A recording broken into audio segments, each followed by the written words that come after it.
Bismillahirrahmanirrahim. Assalamu alaikum dear students. Once again welcome back to my YouTube channel. Hopefully you all are well. जी students, हम जो है वो exercise number 2.7 solve कर रहे थे। फर्स्ट जो क्वेश्चन है फैक्टराइजेशन का वो हम सॉल्व कर रहे थे और हमारे जो फर्स्ट 5 पार्ट्स है वो हमारे सॉल्व हो चुके थे और आज जो है वो हमने 5th क्वेश्चन जो है वो सॉल्व करना है। तो चलिए 5th क्वेश्चन की तरफ बढ़ते हैं। 5th क्वेश्चन में उन्होंने हमें क्या दिया हुआ है, कौन सी जो टर्म्स हैं जिनको हमने फैक्टराइज करना है। तो यहाँ पर जो है 5x की पावर 5 प्लस 10x की पावर 4 प्लस 10x क्यूब। तो यहाँ पर जो हमारे पास 3 टर्म्स हैं और इनको जो हमने फैक्टराइज करना है। तो क्वेश्चन हम जो है वो यहाँ पर रजिस्टर पर राइट डाउन कर लेते हैं और नेक्स्ट जो है फिर उसके बाद क्वेश्चन को सॉल्व करते हैं। जी स्टूडेंट्स, तो ये जो क्वेश्चन नंबर 6 था, पार्ट नंबर 6 जो था हमारे पास फर्स्ट क्वेश्चन का, वो जो है वो मैंने यहाँ पर राइट डाउन कर लिया है और यहाँ पर उन्होंने जो हमें दिया हुआ है 5x की पावर 5 प्लस 10x की पावर 4 प्लस 10x क्यूब। तो इसको हमने फैक्टराइज करना है। मैंने फैक्टराइज करने का आप लोगों को इसी मेथड ये बताया था कि आप लोगों ने कोई 1 डिजिट ऐसा देखना है कि जिसके टेबल में जो है ये तीनों डिजिट जो है वो आ जाए।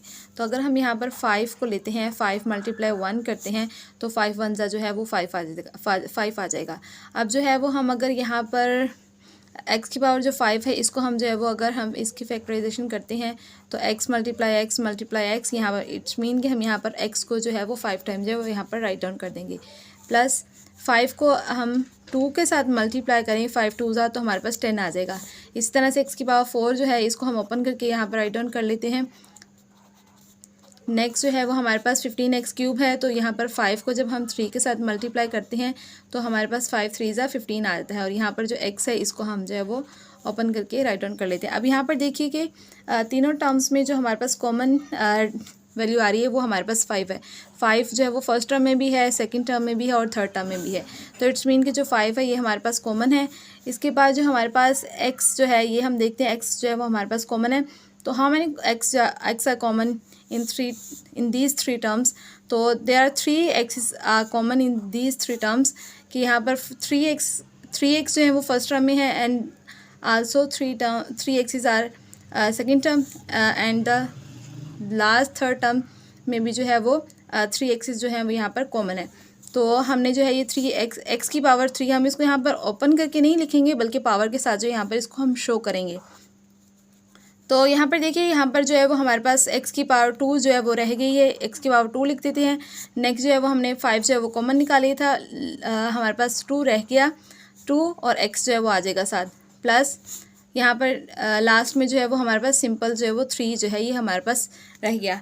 तो ये जो हमारी 6 जो पार्ट था इसकी फैक्टराइजेशन हो चुकी है और इसमें जो है वो हमारे पास आ गया 5x की पावर 5x क्यूब जो है वो हमारे पास कॉमन आ गया सब में और जो है इंटू x की पावर 2 प्लस 2x प्लस 3। तो ये जो है हमारे पास इसका आंसर जो है ये आ चुका है। नेक्स्ट जो क्वेश्चन नंबर 7 है वो हम राइट डाउन करते हैं और उनकी फैक्टराइजेशन जो है वो हम स्टार्ट करते हैं। जी स्टूडेंट्स, यहाँ पर जो हमारे पास क्वेश्चन नंबर 7 है यहाँ पर मैंने इसको राइट डाउन कर लिया। ये हमारे पास क्वेश्चन जो 7 है ये हमारे पास है 8a cube b cube c minus 2a square b cube c plus abc। अब यहाँ पर जो है वो हमने फैक्टराइजेशन करनी है। तो अगर हम 2 को जो है वो मल्टीप्लाई करते हैं 2 4 तो 2 4 8 आ जाएगा और अगर हम a को जो है वो ओपन करके लिखते हैं तो a मल्टीप्लाई a और इसी तरह से b की जो हमारे पास पावर है इसको भी हम जो है वो ओपन करके लिखते हैं। तो यहाँ पर जो है वो b को मैंने 3 टाइम जो है वो राइट डाउन कर दिया है। Minus 2 multiply 1 is equal to 2, 2 1 2 और यहाँ पर जो a क्यूब है a स्क्वायर है इसको मैंने ओपन करके लिख दिया और इसी तरह से b क्यूब को मैंने ओपन करके लिख दिया ताकि फैक्टराइजेशन में जो है वो हमें आसानी हो और क्वेश्चन जो है वो ईजिली सॉल्व हो जाए और कॉमन वैल्यू निकालने में हमें जो है वो मुश्किल ना हो और सही हम वैल्यू जो है वो कॉमन यहाँ पर राइट डाउन करें। तो यहाँ पर देखिए कि जो हमारे पास 2 है ये फर्स्ट टर्म में है और सेकंड टर्म में है, लेकिन थर्ड टर्म में जो 2 है ये हमारे पास नहीं है। तो 2 जो है ये कॉमन नहीं निकल सकता और इसी तरह से 4 जो है ये हमारे पास इस फर्स्ट टर्म में है, सेकंड टर्म में नहीं है और थर्ड टर्म में भी नहीं है। तो इट्स मीन कि 2 4 ये कॉमन नहीं है।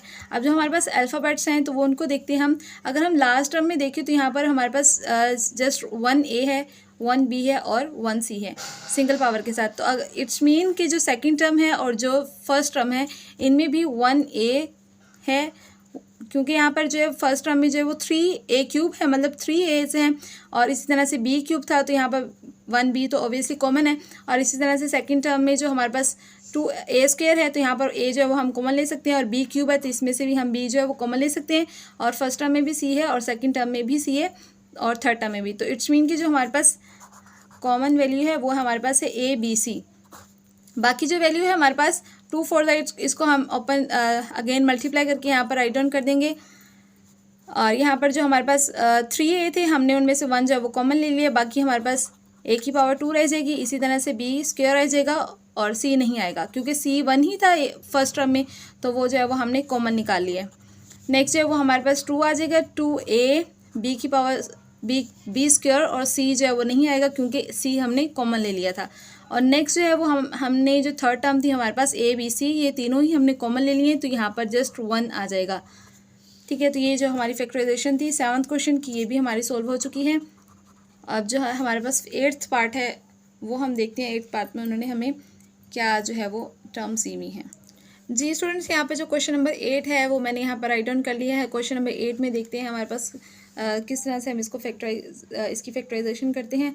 तो फर्स्ट ऑफ ऑल जो है वो हम इनकी देखते हैं कि 5 जो फर्स्ट टर्म है इसमें जो 5 है ये कौन से टेबल में आता है, और सेकंड टर्म में 15 और थर्ड टर्म में अगेन जो 5 है। तो ये जो तीनों टर्म्स हैं फर्स्ट सेकंड और थर्ड, इनमें जो अगर हम 5 को 1 के साथ मल्टीप्लाई करें तो 5 1 5 आ जाता है, और x³ है तो इसको हम ओपन करके लिख देंगे, और y³ को भी -15 है तो 5 को अगर हम 3 के साथ मल्टीप्लाई करते हैं 5 3 15 आ जाता है। इसी तरह x² को मैंने ओपन करके लिख दिया, और y² को भी प्लस 5 1 5 5 1 5 और x³ को हमने ओपन किया, और इसी तरह से y⁴ जो है इसको हमने ओपन करके लिख दिया। तो यहाँ पर जो तीनों टर्म्स में जो फर्स्ट ऑफ ऑल हमारे पास 5 जो ये हमारे पास कॉमन है, 5 को जो है वो हम कॉमन जो है वो ले लेते हैं। और नेक्स्ट जो है वो हमारे पास x² जो हमारे पास 2 है ये कॉमन होगी, क्योंकि यहाँ पर x² जो 3 है इसके अंदर 2 है, और x³ इसमें भी 2 है, और सेकेंड अब जो हमारे पास x² है वो हमारे पास जो है वो कॉमन आ जाएगी। और इसी तरह से y² जो 2 है ये भी हमारे पास कॉमन आ जाएगी। यहाँ पर हमारे पास x³ 3 थी, 3x थे, इनमें से 2 जो है ये हमारे पास कॉमन आ गए जो तीनों टर्म्स में हैं, तो हमने जो है उनको कॉमन ले लिया। इसी तरह से y² को भी हमने कॉमन ले लिया, तो यहाँ पर जो है वो हमारे पास बाकी अमाउंट जो है वो रह गई x, सिंगल x रह गया हमारे पास -3 प्लस x है यहाँ पर हमारे पास, और y⁴ है y²। तो ये जो हमारे पास इसका 8th पार्ट है ये हमारे पास सॉल्व हो चुका है, और इसकी फैक्टराइजेशन जो है वो हो चुकी है। तो चलिए नेक्स्ट 9th पार्ट जो है वो उसकी तरफ हम बढ़ते हैं, और वो देखते हैं उसमें उन्होंने हमें कौन सी टर्म्स दी हैं जिनकी हमने फैक्टराइजेशन करनी है। जी स्टूडेंट्स, हमारे पास जो क्वेश्चन नंबर 9 है वो हमारे पास है 4x³ - 8x² y³ plus 12x² y। तो यहाँ पर जो है हम अगर 4 1 4 करें, 4 1 4 आ जाएगा हमारे पास, x³ इसी तरह से लिख देते हैं। 4 को अगर हम 2 के साथ मल्टीप्लाई करते हैं तो 8 आ जाता है, x² y³ प्लस 4 को हम अगर 3 के साथ मल्टीप्लाई करें 4 3 12 आ जाता है, x² y। तो यहाँ पर जो हमारे पास फर्स्ट डिजिट कॉमन आ रहा है वो हमारे पास 4 है क्योंकि ये तीनों टर्म्स में है, और जो नेक्स्ट हमारे पास कॉमन डिजिट आएगा वो x² होगा। ठीक है, क्योंकि फर्स्ट टर्म जो x³ है इसके अंदर x² है, सेकंड टर्म में भी x² है, और थर्ड टर्म में भी x² है। तो यहाँ पर जो थर्ड हमारे पास y है, तो y की कोई भी जो है वो किसी भी पावर के साथ ये कॉमन नहीं आएगा, क्योंकि फर्स्ट टर्म में जो है वो हमारे पास y नहीं है। तो यहाँ पर जो है वो हमारे पास 4x² जो है ये हमारे पास कॉमन आ चुका है, और हमारे पास जो है वो x³ में से हमने x⁴ को कॉमन लिया, तो रिमेनिंग जो है वो x⁴ के साथ आ गया। ये 4 कॉमन आ चुका था, -2 x⁴ जो है वो कॉमन आ गई है, y³ अगेन जो है वो रिमेनिंग है, 4 जो है वो हमने कॉमन ले लिया है, रिमेनिंग जो है वो हमारे पास 3y है। तो यहाँ पर जो क्वेश्चन नंबर 9 है इसकी फैक्टराइजेशन हो चुकी है, और उसका आंसर जो है 4x² × x - 2y³ plus 3y। तो ये जो है हमारे पास क्वेश्चन जो है वो सॉल्व हो चुका है। नेक्स्ट 10th पार्ट देखते हैं। 10th पार्ट में उन्होंने हमें क्या टर्म्स दिए जिनकी फैक्टराइजेशन जो है वो हमने करनी है। जी स्टूडेंट्स, यहाँ पर देखिए जो हमारे पास 10th पार्ट है इसमें उन्होंने हमें दी हुई है क्वेश्चन जो है वो हमारे पास है 2l⁴ m⁴ -5l² m³ - 2l² m²। तो यहाँ पर जो है यहाँ पर जो फर्स्ट टर्म में 2 है और सेकंड टर्म में 5 और थर्ड टर्म में 2, ये दोनों जो डिजिट, ये तीनों डिजिट जो हैं वो किसी भी एक टेबल पर जो है वो नहीं आते। तो यहाँ पर जो है वो जस्ट हमारे पास जो अल्फ़ाबेट्स उन्होंने दिए हुए हैं इनमें से हम कॉमन निकालते हैं। तो अगर हम यहाँ पर देखें जो थर्ड टर्म जो है वो हमारे पास एल स्क्वायर एम स्क्वायर है, तो सेकंड टर्म में भी एल स्क्वायर है और एम क्यूब में एम की पावर जो 3 है इसमें भी एम की पावर 2 जो है वो मौजूद है। इसी तरह से एल की पावर 4 में और एम की पावर 4 में भी एल स्क्वायर एम स्क्वायर जो है वो मौजूद है। तो इस तरह से हमारे पास जो कॉमन अमाउंट आ जाएगी वो एल स्क्वायर एम स्क्वायर आ जाएगी। तो यहाँ पर जो 2 है ये इसी तरह से आ जाएगा, एल की पावर 4 में से 2 को माइनस किया तो एल की पावर 2 आ जाएगी, और एम की पावर 4 में से हमने एम की पावर 2 को माइनस किया तो यहाँ पर एम की पावर 2 आ जाएगी। -5 इसी तरह से आ जाएगा। यहाँ पर जो एल स्क्वायर है हमने कॉमन निकाला है, तो 5 एल स्क्वायर जो है इसमें से जो एल स्क्वायर है ये कॉमन आ चुका है, तो यहाँ पर एल स्क्वायर जो यहाँ पर हम नहीं राइट डाउन करेंगे। नेक्स्ट जो हमारे पास एम क्यूब है इसमें एम की पावर 3 है, इसमें से एम की पावर 2 को हमने माइनस किया तो यहाँ पर जो है वो सिंपल एम जो है वो रिमेनिंग है। नेक्स्ट जो है वो हमारे पास 2 आ जाएगा, और 2 के साथ जो एल स्क्वायर और एम स्क्वायर था ये हमने कॉमन ले लिया है, तो यहाँ पर जो है वो सिंपल 2 ही हम यहाँ पर राइट डाउन करेंगे। और ये हमारी क्वेश्चन नंबर 10 की फैक्टराइजेशन जो है वो हो चुकी है।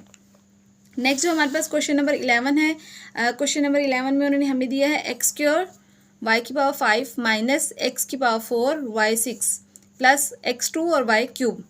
तो यहाँ पर भी जो है हमारे पास जो कॉमन है, कॉमन जो हमारे पास आएगा वो एक्स स्क्वायर और वाई स्क्वायर होगा, बिकॉज जो फर्स्ट टर्म है इसमें भी एक्स की पावर 2 मौजूद है, एक्स स्क्वायर मौजूद है, और वाई में भी एक्स की पावर 2 मौजूद है, और इसी तरह सेकंड टर्म में भी एक्स स्क्वायर और वाई स्क्वायर जो है वो मौजूद है, और इसी तरह थर्ड टर्म में भी एक्स स्क्वायर और वाई स्क्वायर जो है वो है। तो हमने जो है एक्स स्क्वायर वाई स्क्वायर को कॉमन ले लिया। अब एक्स स्क्वायर था उसमें से हमने एक्स स्क्वायर को कॉमन ले लिया, यहाँ पर हम एक्स जो वो नहीं राइट डाउन करेंगे। जस्ट 5 है, 5 की पावर जो वाई की जो पावर 5 थी उसमें से हमने 2 को माइनस किया तो हमारे पास वाई की पावर जो है वो 3 आ गई। माइनस नेक्स्ट सेकंड टर्म में एक्स की पावर 4 में से हमने 2 को माइनस किया तो एक्स की पावर यहाँ पर 2 रिमेनिंग है, और वाई की पावर 6 में से 2 को माइनस किया तो 4 जो है यहाँ पर पावर के साथ आ जाएगा। नेक्स्ट जो है एक्स की पावर जो 2 है ये हमने कॉमन ले लिया, ये हम यहाँ पर राइट डाउन नहीं करेंगे। जो हमारे पास वाई क्यूब है इसमें से वाई की पावर 3 में से हमने वाई की पावर 2 को कॉमन ले लिया तो हमारे पास सिंपल वाई जो है ये रिमेनिंग है। तो ये जो हमारे पास 11th क्वेश्चन है इसकी फैक्टराइजेशन भी हो चुकी है। और जो नेक्स्ट क्वेश्चन नंबर 12 है उसकी तरफ बढ़ते हैं और देखते हैं कि उसमें उन्होंने हमें क्या फैक्टराइजेशन के लिए क्वेश्चन दिया है। जी यहाँ पर जो क्वेश्चन नंबर 12 है ये हमारे पास है 9p square Q square minus 18pq plus 27p cube और q की पावर 4। यहाँ पर देखिए कि हम जो है हमारे पास चूँकि हमारे पास 9 है, 18 है और 27 है, और ये तीनों डिजिट्स ऐसे हैं कि जो एक टेबल पर आते हैं, और वो टेबल कौन सा डिजिट है वो 9 है। अगर हम 9 को 1 से मल्टीप्लाई करते हैं तो हमारे पास 9 जो है वो हमारे पास आंसर होगा। नेक्स्ट अगर हम 9 को 2 के साथ मल्टीप्लाई करते हैं तो हमारे पास 18 आ जाएगा, और इसी तरह से अगर हम 9 को 3 से मल्टीप्लाई करते हैं तो हमारे पास जो है वो 9 3 27 होगा। तो यहाँ पर जो हमारे पास कॉमन आ जाएगा वो 9 आ जाएगा, और इसी तरह से पी क्यू जो है वो हमारे पास कॉमन आएगा। पी स्क्वायर में से हमने पी को हमने कॉमन ले लिया, यहाँ पर 1 पावर के साथ पी आ गया, और इसी तरह से क्यू जो है वो 1 पावर के साथ आ गया। माइनस 9 जो है वो हमने कॉमन ले लिया था, 2 जो है वो हमारे पास कॉमन यहाँ पर आ जाएगा, क्योंकि इसके साथ जो पी क्यू 1 पावर्स के साथ था वो हमने कॉमन ले लिया, तो यहाँ पर जो अगेन हम यहाँ पर इसको राइट डाउन नहीं करेंगे। नेक्स्ट जो है वो हमारे पास 9 कॉमन आ चुका है, 3 को हम यहाँ पर राइट डाउन करेंगे, और p की पावर 3 में से p की पावर 1 को हम माइनस करते हैं तो यहाँ पर p की पावर 2 जो है ये हमारे पास रिमेनिंग होगी, और इसी तरह से q की पावर 4 में से हम q की पावर 1 को माइनस करेंगे तो q की पावर 3 जो है यहाँ पर हमारे पास रिमेनिंग होगी। और ये जो हमारे पास 12th पार्ट था फर्स्ट क्वेश्चन का ये भी हमारा सॉल्व हो चुका है, और जो फर्स्ट क्वेश्चन है ये हमारा कंप्लीट हो चुका है फैक्टराइजेशन का। और मैं उम्मीद करती हूँ कि आप लोगों को ये जो पार्ट था ये बहुत अच्छे से समझ आ गया होगा। लेकिन अगर अभी भी किसी को कोई कन्फ्यूजन है तो आप लोग कमेंट बॉक्स में पूछ सकते हैं। होपफुली जो है वो आप लोगों को ये बहुत अच्छे से समझ आ गया होगा। और अगर आप लोगों ने अभी तक हमारे चैनल को लाइक नहीं किया, शेयर नहीं किया, सब्सक्राइब नहीं किया तो सबसे पहले ये कर लें, और अपने दोस्तों के साथ शेयर करें ताकि वो भी इसी इन्फॉर्मेटिव वीडियो के साथ जो है वो फ़ायदा हासिल कर सके। और नेक्स्ट वीडियो के लिए पीस आउट।